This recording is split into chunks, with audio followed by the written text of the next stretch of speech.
ever have a solid idea, but it just doesn't land? You explain it, but the room goes quiet.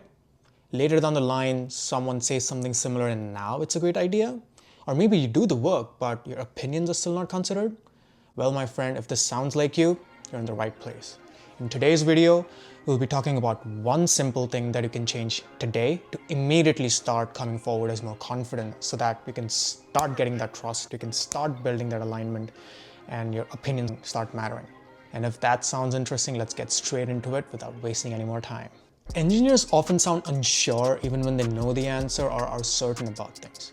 And like I said, it's not because they're uncertain, it's because how they say those specific things. A lot of times the idea is really good, that's perfectly sound, but it portrays uncertainty just because of the way it's delivered. That is, people hear it as uncertain before the words even land. And this does injustice to the engineer's capabilities because we are very capable people, we can handle complexity. But when it comes to showing how we're doing it, that does not land the right way always. That happens, and one of the most common speaking patterns that I have personally gone through and have seen and even heard a lot of engineers subconsciously employ is the rising intonations. So what this means is when someone is delivering a statement or delivering an idea, the tonality starts slowly rising up towards the end of the sentence. What that does is basically it does injustice to you. Because even if you're stating something, and when the tonality starts rising, it actually starts coming forward as a question. So you might be absolutely sure about what you're talking about, but for the person hearing it, it sounds as if you're asking a question or asking their permission. And I don't blame you, I was just the same. Because if you think about the engineering mentality, as engineers, we're highly analytical people. We care about being right, we care about being accurate. And when we deliver our ideas, we want to have that sort of buy-in and validation from others. So when we start ending our sentences, it subconsciously starts trailing upwards so that it comes forward as a validation question.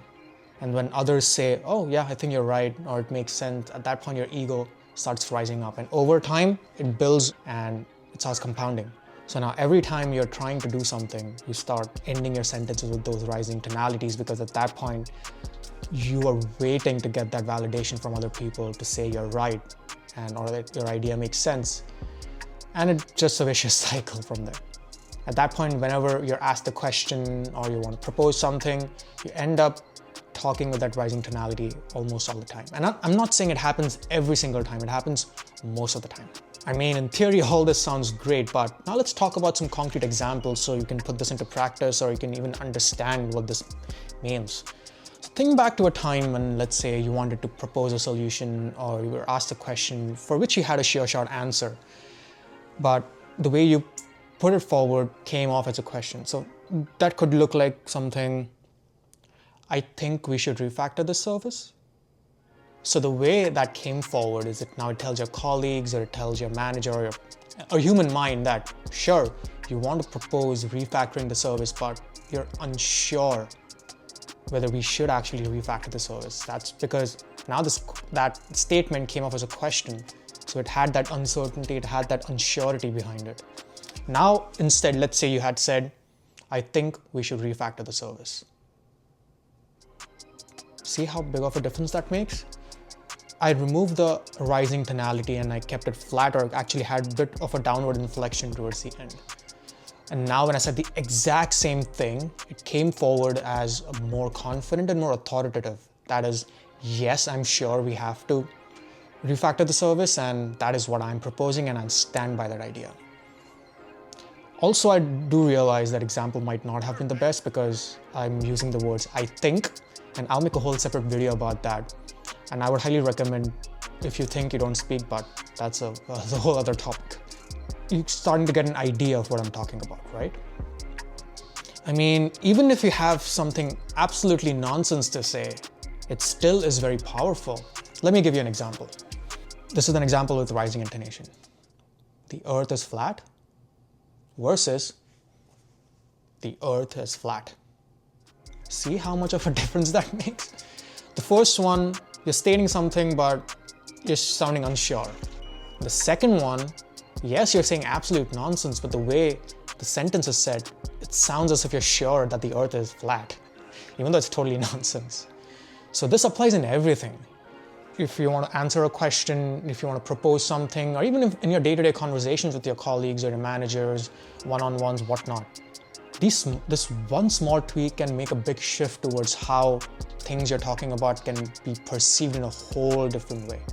Now, if you want to put this into practice, I would highly recommend go to your Slack workspace or Teams or whatever you use, pick up some random sentences or statements that you saw in there, and say it out loud with both intonations, one with an upward intonation and one with a downward intonation. See which one makes it a lot more believable. That will start giving you an idea of how you should be saying these things going forward. So start being aware of your intonations. See where your voice is landing when you're speaking in meetings or when you're asked a question or when you're proposing. And start being aware of how you're sounding to other people. And notice whether you're asking or stating. I mean, obviously, do not overuse this, especially if you do not know what you're talking about, because it will backfire.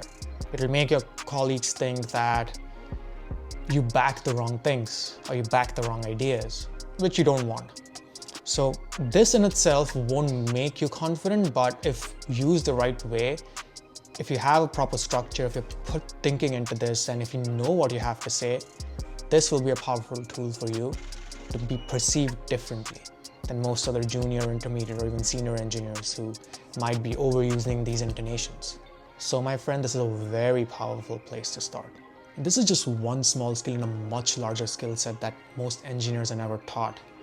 But once you start employing, you can immediately start changing your career trajectory because of how people perceive you and how they respond to you.